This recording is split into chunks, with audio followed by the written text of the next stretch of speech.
Hello, folks. Welcome to another episode of the E-Reads podcast. My name is Liz, if you're new here, and I'm an author, therapist, and creative wellness coach, helping folks move from stuck to started on their creative goals.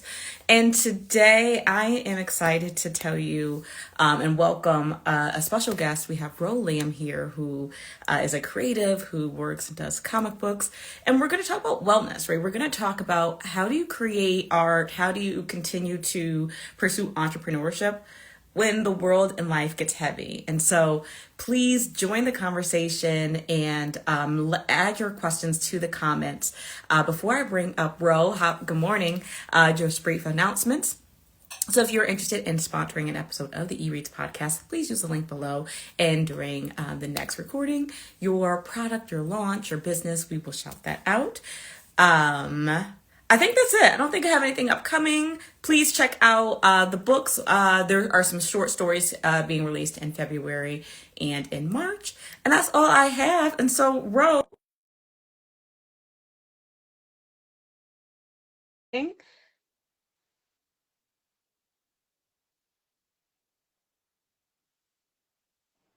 Hi, how are you? Hello, hello, hello. How you doing? Good, good, good. How are you on okay, I have to ask about the snow. So for y'all who don't know, we had this big snowstorm over the weekend. Like it is so much snow. Like, are you somewhere that got a lot of snow? No, I'm in Atlanta, Georgia. So Oh, nice. so we got like a little ice, a little drizzle, a little freezing rain. You know what I mean? I will listen, I used to be like, oh my God, all we get is ice. We don't get snow anymore. Listen, I won't say that anymore. Right. Bro, please introduce yourself to the community. Well, hello everybody. My name is Ro Lamb. I'm a writer and storyteller from Atlanta, Georgia. I write comic books, novels, screenplays. If it involves words, I probably write it. And I yeah, love I'm this. happy to be here. Awesome, absolutely. And we were going to talk about like how do you not get burnt out and stuff, create being a creative, especially when you have multiple hats like you do. But shifting the conversation a little bit to like how do you create when the world maybe makes you feel uninspired and maybe feels a little bit heavy. And so um kind of like how are you doing with everything that's been happening as far as really every day, every week it seems like it's something. Like how are you doing? Yeah, I mean, I'm doing okay. I think that, I've been thinking a lot about this because I think sometimes, I write fantasy, I write, superheroes and things like that. Sometimes I can start to feel like, what is the purpose of this? You know what I'm saying? Right. I'm just playing make believe, right? Mm-hmm. Is this important? And I think it's important to remember, at least for myself, art, creativity has always been a part of the movement, right? A part of the resistance.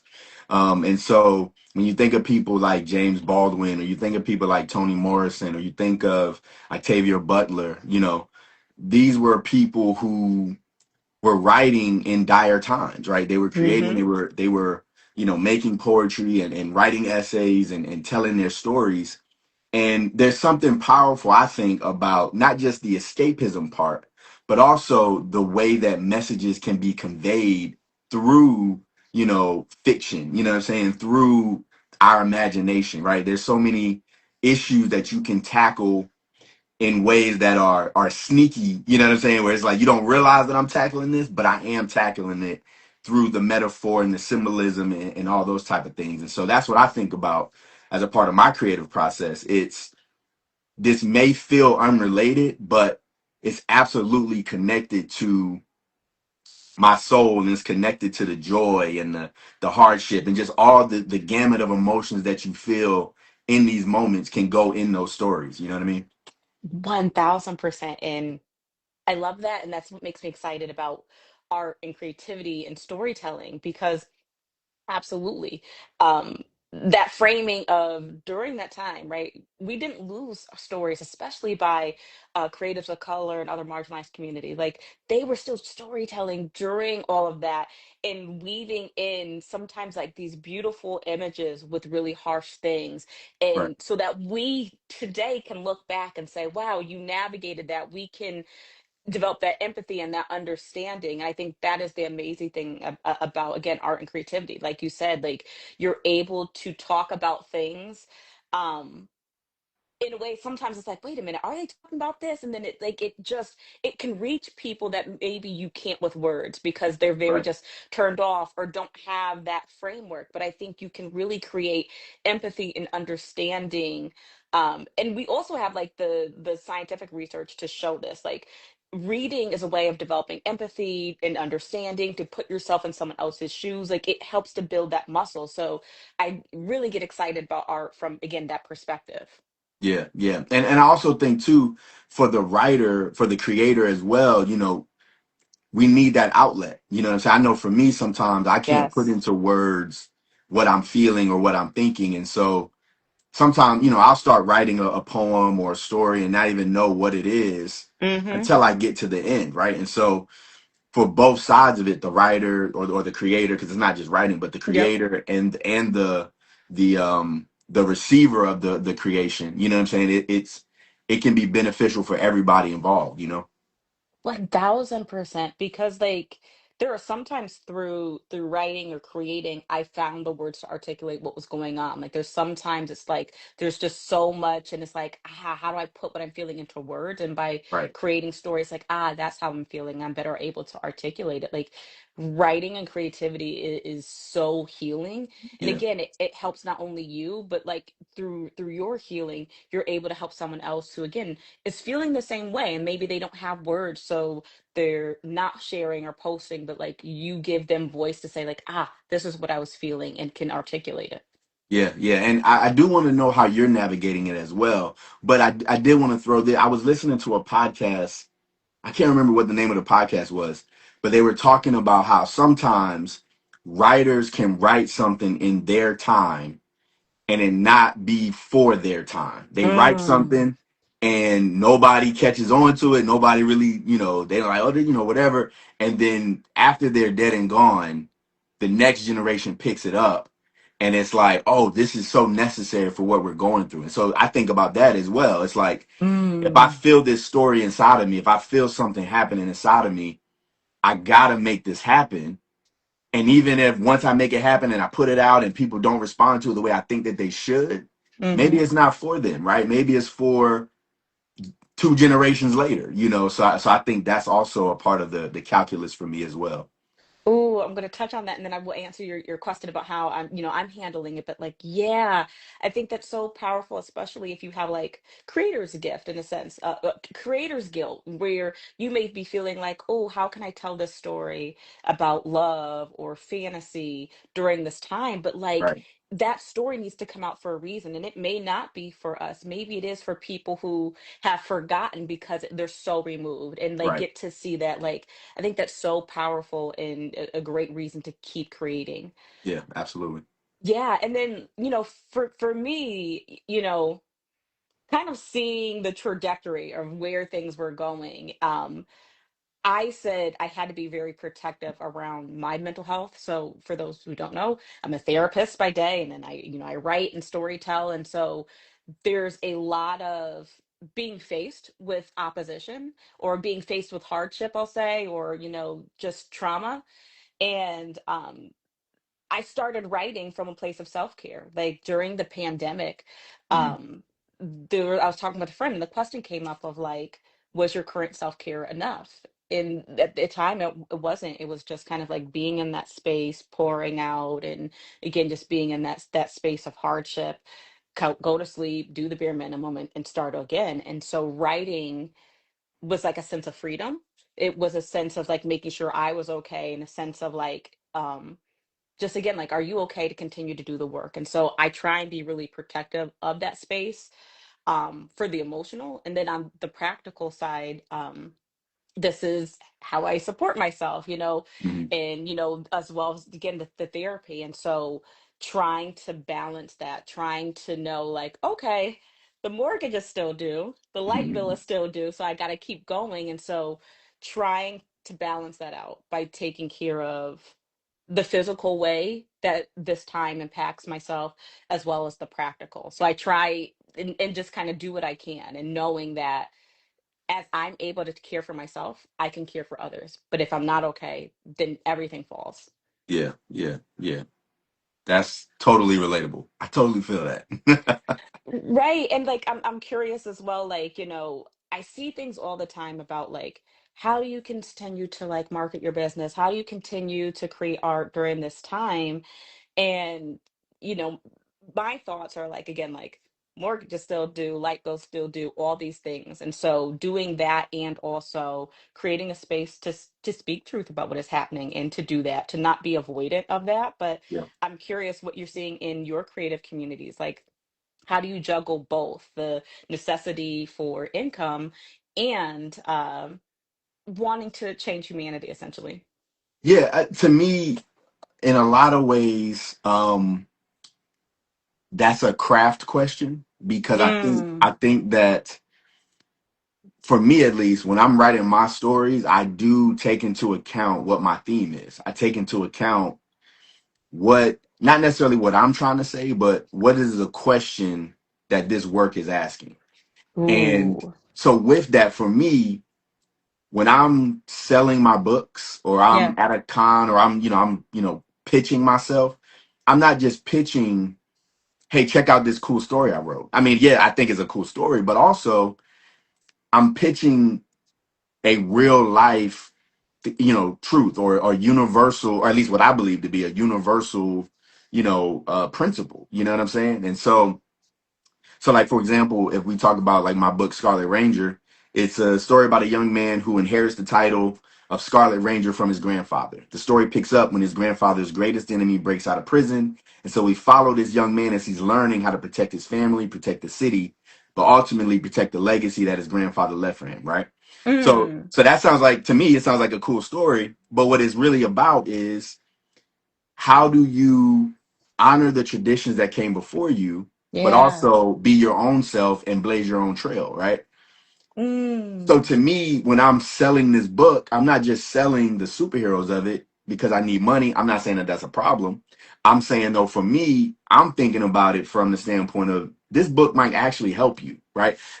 My creativity. I was talking to somebody the other day, and they said, what if we looked at creativity as service, right? Like what I'm actually Hmm. creating is actually serving you. It's not just a selfish, like, oh, I get to write this and I get to put it out. Yes, that's fun and that's a part of it. But also, I actually truly believe that this will help you when you read it. I actually truly believe that this will make your life better. Um, Yeah. yeah, go ahead, go ahead. No, like I really like love that, and like thank you for that perspective and that reframe, because like uh, on the tail end, yeah, like creativity is service, right? Like for many folks, these, if not all creativity, like it's not just a painting, it's not just a story, like there is something beneath that, right? And for the people that need that messaging, whether it's like how to love after you've encountered a trauma, or again, like how do you have these two generations sharing space, like there is something within what we're saying to heal someone else. And I love that, like it is not just you're selling a comic to make money, you're teaching something, you're helping someone see what they needed, you're showing a spotlight. And seeing them together, I think, is really helpful, because again, like I see a lot of folks like the world needs their story because it does exactly that. It helps to create empathy in spaces where people may not gravitate to that. So like I just love that perspective. Yeah, and it's for me, it's bigger than just selling books, right? When I go to comic book conventions, I've had multiple times where, a young man or a young woman will come to the table and they'll say, "Hey, how can I do what you're doing? Mhm. How can I learn to do this?" I've had multiple conversations with, like I'm talking 8 years old to 14 years old to 12 years old, and it's like maybe my book won't change the world, right? But the fact that I can inspire this Yeah. this kid, right, or this this young man, this young woman to then write their story, maybe that might change the world, right? And One so thousand percent. yeah, so I think that I take all of that into account, and it's not just, oh, I'm just trying to pitch and sell myself. It's I'm trying to, and I have four sons, and so the other thing is I'm trying to model what it looks like to be the type of person that chases your dream, lives in your Yeah. purpose, and does the thing that you feel like you're called to do. And so again, it's bigger than just, oh, I need to make money. Again, I'm not saying that that's a bad thing. We should make our money, but for me, the priority isn't necessarily let me get all this money in. It's so much bigger than that. You know what I mean? 1000%. And again, I think really these are great tools for combating that guilt around promoting again your creativity, your service, all of that, because like it continue to inspire people to keep going. It Right. inspires people to not stop dreaming. I do believe joy is a great tactic against resistance, right? Like they want you to lose joy. And so being protective of that, protecting other people's joy is a great way to be here and to not let the evilness win. And so it doesn't mean that things don't get heavy, but not losing that, not becoming bitter, not becoming um like the people you're again trying to reform. And so like I again appreciate that reframe of like it is bigger than that. It is about again encouraging and inspiring and healing others. Yeah, and I do want to say you will have people who are going to not understand that. They're not. Yeah. They're gonna say, like, I've been seeing it, right? How can you sell your work right now when all of this stuff is happening? How can you Right. do? And it's like, how can I not? Because again, Right. I have something that's bigger than just Right. superheroes, right? Mm-hmm. I'm actually a part of the messaging Mm-hmm. that can change all of this. You know what I'm Yeah. saying? And that can be very intimidating. I know for myself, like when I think about that, I'm like, oh, I used to be really intimidated by that theme question. Yes. Well, what am I trying to say? Does it have to be? And it's like, Right. it's in my opinion, I think whenever you write something, whenever you create something, even if you don't intend to, your soul is going to leak into it. One Who you thousand are is percent. going to leak into it. And Mm-hmm. so embrace that. You know what I'm saying? I say embrace it. Absolutely. And speaking of superheroes, and correct me if I could be getting my history wrong, but like they were used during wartime to inspire and to influence. Like superheroes are very needed for now to again inspire a new generation and to keep going and to create impact. Absolutely. Nothing is created in a vacuum. You know what I'm saying? And so everything that we're seeing is a reflection of the culture, right? You read a comic book or you watch a movie from the 60s or the 70s, Mm-hmm. it's going to reflect to you what that culture was. It's going to reflect. Yes. And then you could do that in different places, right? Mm-hmm. You read something from the 70s in Russia, it's going to reflect what was happening in Russia. You read something Absolutely. from Brazil, it's going to reflect that culture. And so um even if you don't have again, you may not know what that theme is. Those writers may not know what they were saying Mm-hmm. necessarily, but the fact that they wrote it and they have a perspective one way or another, there's a perspective in there. um that's what it's about. That's what it boils down to in my mind.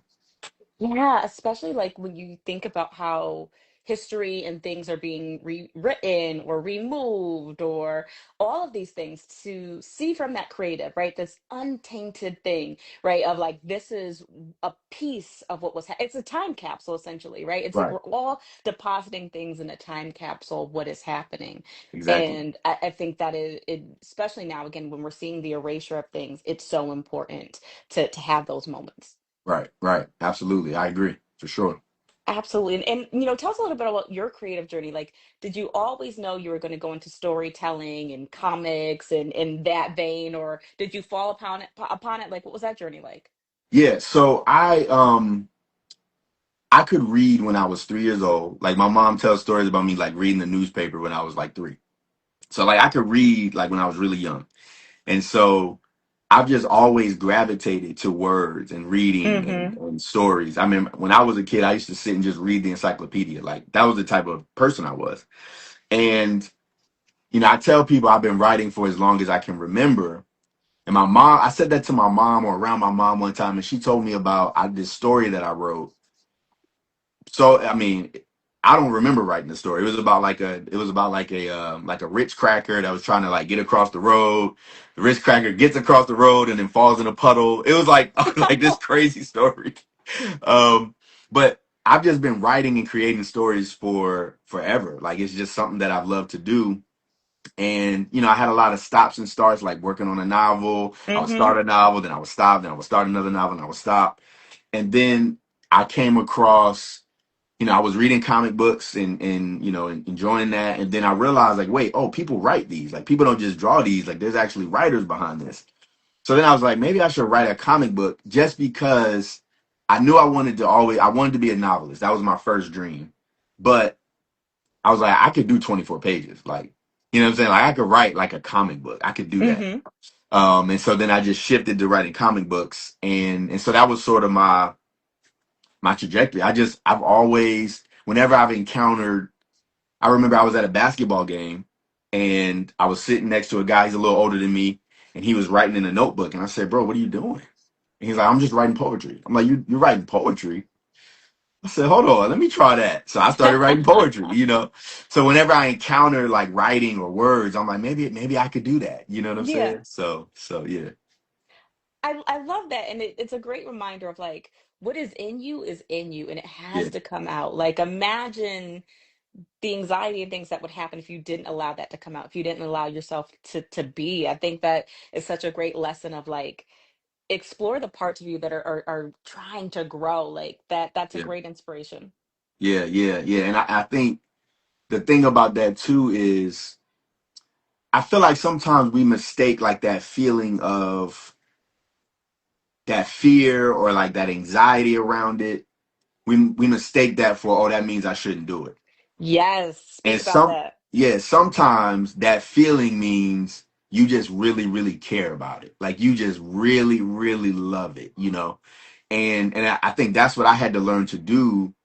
Was I was so like anxious about writing. So I'm reading books and I'm looking at Yep. resources. I'm trying to learn structure. I'm doing all this stuff that's not writing, trying to get it right. And it's like, hold on. Like you just gotta write. You know what I'm saying? And that's one of the things I've learned 1000. too. The best way to learn how to write is to actually write. Because you can 1000. read the craft books and all that stuff and it sounds great. But once you actually get in there and you're sitting in front of the page, it's like, hold on. All the stuff that they said is not necessarily working for me. You know what I'm saying? And so you gotta figure out that 1000%. balance. You know what I mean? Absolutely. Like again, like you could read the craft books, but you're still going to start out with a terrible first draft. Like it's still not going to be perfect. Like that, you have to over time refine it, refine it, refine it. It really is a muscle, right? You can watch all the workout videos you want, but you still are going to struggle and have to lift 5 pounds and then 10 and then keep growing from there. And I think that's a great example. And absolutely, that fear, people stop when you have to complete it, because that helps you to know, like, oh, this is the difference between a stop fear and oh, I'm really passionate about this. I care about this.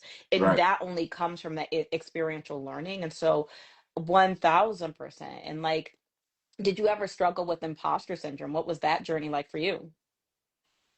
Um, I don't know if I've struggled with imposter syndrome per se. I mean, I do think there are, I, and maybe this is imposter syndrome. I wouldn't have called it imposter syndrome, but I think like let's take this conversation for example, right? Before I get on here, I'm thinking to myself, what do I really know about? What do I really know about this? Yeah, you know what I'm Yes. saying? Like what? Yes. What do I really know anything about what she gonna ask me about? I don't know. You know what I'm saying? So I think about imposter syndrome from that perspective. Hmm. Somebody might ask me, "Hey, how do you run your Kickstarters?" You know what I'm saying? It's like, what do I really? Even though I've run like four successful Kickstarters, it's like, do I know anything First of about all, this? for a successful Kickstarter is amazing. And the fact that you still have that question, like I feel like, who? Because like yes, like you're like, how do you write a book? Do I know? Like there's Right, right, I love that this is why I love talking to creatives because like there are so many similarities between all of us, you know, whether you are just starting out or you've been in the business a while. Like, and I think to your point, like that is the passion of it. Like when you care about something, you want it to be the best and you're always in a space of learning. And I think that's the difference. I think imposter syndrome or that voice may never go away, but it shifts. Like you just recognize it and you're just like, okay, this means I'm still invested in it. This means I still care. Who was it? Was it Denzel or somebody was talking about still having imposter syndrome or something yes, like that? Yes. yes, yes. I'm like, you, Denzel, stop it. Right. But like that is just a show of like, oh, like you care about You this. care You're about it. invested in this. And like I think that framing changes versus this means I can't do it to like, okay, I'm still passionate about this. And Right, it changes to a drive. right, right, right. And real quick, I did want Yeah, to yeah. mention, going back to what we were talking about with the craft books. Yes. I think that some of when you read a craft book, I'll speak for myself. I didn't realize that when I'm reading a craft book, I'm reading what somebody else is detailing their process. And so if you try to do somebody else's process exactly, you're going to realize that Hmm. it's not that it doesn't work for them. It just might not work for you. You know what I'm saying? I was listening Hmm. to another podcast and they were talking about Bruce Lee. And they were talking about how Bruce Lee used to talk about how when you learn like a new fighting style, you got to know there are certain things that your body is not going to be able to do like their body does. So you have to Mm. adapt the fighting style to what your body can do because your bodies are not the same. And I think that's the key, right? When you read these craft books, for me at least, I take everything in and then I say, okay, cool, what's going to work for me and what's not going to work for me. So when I sit down to write and I'm like, well, they say I should do this here. They say I should go left here. I don't really feel that. I'm gonna keep going straight. You know what I'm saying? You better Oh, you know preach. what I mean? Yeah, Because yeah, yeah. I wish I knew that earlier because I almost gave up because I'm like, I Right. can't fit into this box that they're trying to put in. I have such a strong pull to do this, but it's going to be wrong. And that was the wrong way to think about it. They're detailing their process, what worked for them.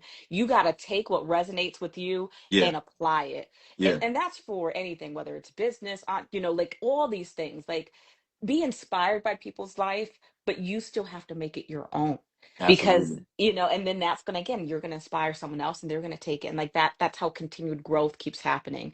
But yeah, Absolutely. I wish I wish someone would have told me that sooner. Yeah, yeah, for sure, for sure. Absolutely. Absolutely. So okay, you have done four Kickstarters. You have amazing projects going on. Like what's happening currently? What's coming up? What do you have going on? Yes. So I am working on my first novel. I've been working on this novel for about probably about 5 or 6 years now. Wow. And I've picked it up, I put it down, I picked it up, I put it down. And last year I just said, I gotta get this thing done. I have to finish this. Because again, I've been writing comic books. I have 2 issues of Scarlet Ranger. The third is on the way. And so I've been doing different things in that lane. And I'm like, man, let me go ahead and write this novel. So I'm on the fourth draft of that.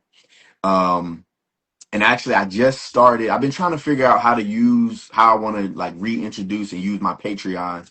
So I Hmm. think what I'm gonna dedicate my Patreon entirely. Not I think I know I'm dedicating that entirely to the Unveiling Stars. That's the name of the book. That's the name of my first novel. Um, and Nice. so I'm working on that. I'm 36,000 words into my fourth draft and planning to publish that at the end of this year. Um, Let's go. yeah, yeah, yeah. So that's my major. I have some other things, some other irons in the fire that I'm, working on and writing and collaborating with other people.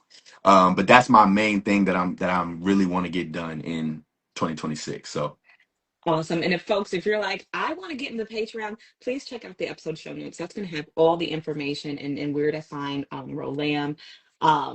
Yes, yes. So end of this year, so like are we getting the Kickstarter for this novel? You going straight to like Amazon KDP? Like what can we get anything in the behind the scenes? Yeah, so I am still deciding how I want to do this. I know I'm going to use Kickstarter in some form or fashion. But I just don't know what that's going to look like. Um, but so my birthday is December the 8th. So I think on December Happy the late 8th, birthday. thank you, thank you. I think on December the 8th, I'm thinking of launching that Kickstarter on my birthday, Nice. and going from there. So that's the plan. I don't know exactly what it's going to be yet. So I'm sort of flying by the seat of my pants a little bit, but we're going to figure it out. We're going to figure it out. I love it. And listen, I can't wait to like hear more. Like any tips for creatives that are just like wow, like you're living the dream, right? You have Kickstarters, you have stories, you have novels, and if they're just like I just don't know where to start, like what would you tell these like young creatives? Yeah, I would say start anywhere. I would say so. I will never forget. I was sitting in Black Panther. Was that 2000? When did Black Panther come? 2014, maybe something like that. I don't know. Child, I couldn't even tell you, but I'm yeah, like yeah. I'm sitting in Black Panther, and Hmm. I'm looking. I'm watching the movie. I'm watching Chadwick, and I'm like, yo, I can do this. Like Come maybe not on. on this level, but I could do this. And Yes. I walked out of the theater, and I said, I'm gonna do this. And I got home and I got a random like color wheel thing. Hmm. And I spun the color wheel and landed on red. I said, okay, cool. We going with Scarlet. Scarlet what? Scarlet what? Let's say Ranger. Scarlet Ranger. All right, cool. That's the name. We're not changing it. We're not moving it. It's the Scarlet Ranger. And I just started writing it. That's the comic book series. I started writing it, started putting it together. I hired a team. I had an artist, an editor. I had all the things that fell apart. So I had to, regroup and say, look, it's still Scarlet Ranger. Let me get this right. Got a new team. And we did our first Kickstarter in 2019, Hmm. 2019 or 2020, somewhere in there. Um, and I got it out. And I think that we can get so caught up in trying to have the right start that we don't Yeah. start. And so again, I would just say start anywhere. Pick an idea, pick something. You don't got to throw all your ideas out, but just put them in a folder somewhere. Pick one and say, "I'm not stopping until I get this done." Because the other thing Yes. is, there's such a momentum behind you finishing something, Yes. and so you have to. In my opinion, I don't like saying you have to, but I really do believe this. You have to finish something. If it's a short story, if it's a flash fiction piece, if it's whatever it is, you gotta finish something because once you finish it, then you can begin to see, okay, this is what I need to do to actually finish my next thing. You know what I'm saying? 1000%, and I totally agree. I don't believe in a lot of have tos in this space, but you have to like read or consume art, and you have to finish because not only does it help your craft, but like those internal things, like there's a lot of internal struggles that you have to overcome when you're creating, like just that voice of you can't do this, you don't have permission to do this, all these things. And when you complete it, you have given yourself something concrete to say, I thought I couldn't do whatever it is, and I've done it. What else can I now do? And What it else can gives I you now that do? momentum. So, like, you have to finish. I don't care, like you said, it could be a short story, it could be a sentence, something, but finish so that way you have something concrete to say. Yeah, my mind, the world, all these people said I couldn't do it. I've done it. Now I can keep going. And it also gives you something to put in people's hands. It gives you something to be able to say, this is what I did. Mm-hmm. As a creative, it can be so easy to get into well, yeah, I'm working on this, I'm working on that, because honestly, that feels good, right? It feels good if somebody says, "Hey, what you working? Oh, well, I'm working on this thing right now. I'm just trying to get all the things right, and I'm trying to." It's like, yeah, that feels great for sure. But when you have something finished, and you can Yes. say, "Well, actually, I just finished this, that, and the third. Check it out. Let me know what you think." There's something so powerful. I didn't want to use the word Yeah. powerful, but there's something powerful about being able to say, this is what I finished, check it out. And now I'm working on this. But this is complete. You can look at this. So yeah. 1000%. Like again, it does something internally and externally. Again, like you're able to build that muscle of sitting with feedback, to have that validation of like, okay, that didn't suck. People like that. They got it. It builds a sense of community, which is necessary because you vulnerably put yourself out there. And so to have someone receive it positively, it is that is it's powerful, and it builds that momentum because you've done the hard part, like you put yourself out there. Now you can do the fun part and create again.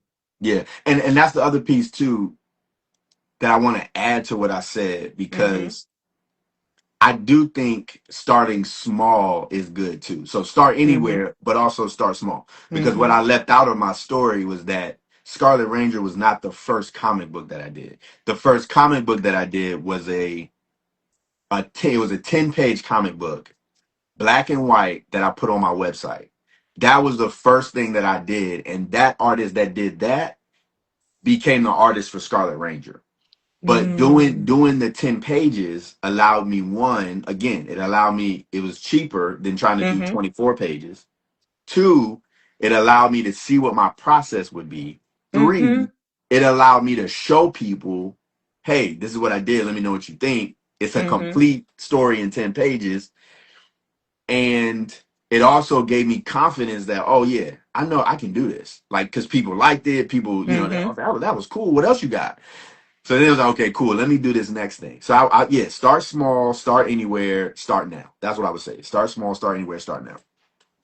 I love that, and I think that's a great place to pause because again, like you gave us a lot of great inspiration to start this week off with, and to be grounded and not dismissive of the importance of what we do, right? Our creativity, our art, we're not just creating escapism, we're creating moments for the future, and overcoming those internal obstacles, the doubt, even um people thinking, like you said, oh, how can you promote that in a time like this? Like, the world needs it. The world needs your joy, your creativity, your stories, your resistance.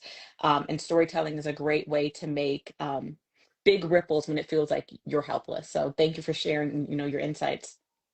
Thank you so much, Liz. I appreciate you. I appreciate the energy you bring to social media and Thank to you. everything that you're doing. You're truly, truly an inspiration. And thank you so much for having me. It's been great chopping it with you. Absolutely. Y'all have a great, wonderful rest of your week, and we will see you on the next time. Bye. Love y'all.